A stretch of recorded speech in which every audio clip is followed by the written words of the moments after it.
اگر آپ چینل پر پہلی بار آئے ہیں تو ابھی سبسکرائب کر کے بیل آئیکن پریس کریں اور رہیں باخبر۔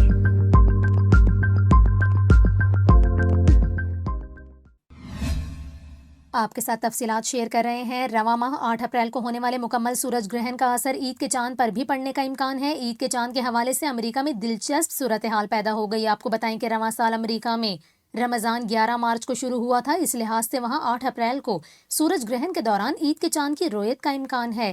امریکہ میں سورج گرہن کے دوران عید کا چاند ایک دن پہلے دکھائی دینے کا امکان ظاہر کیا جا رہا ہے۔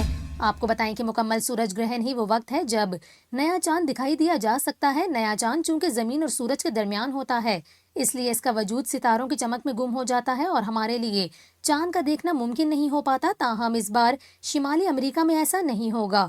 آپ کو بتائیں غیر ملکی میڈیا رپورٹ میں بتایا گیا ہے کہ اس بار امریکہ میں رمضان المبارک نئے چاند کے واقع ہونے پر ختم نہیں ہوگا، باوجود اس کے کہ شمالی امریکہ میں سورج گرہن کو دیکھنے والے کسی بھی شخص کو 8 اپریل کی شام چاند نظر آ سکتا ہے۔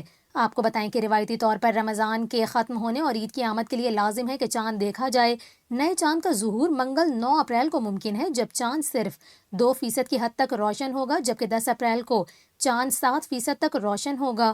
اس کے ساتھ ساتھ آپ کو یہاں پر یہ بھی بتائیں کہ شمالی امریکہ کے مسلمانوں میں اس حوالے سے خاصا ابہام پایا جاتا ہے، جبکہ خطے کے علماء اکرام نے چاند کی رویت کے حوالے سے اپنا موقف پیش نہیں کیا۔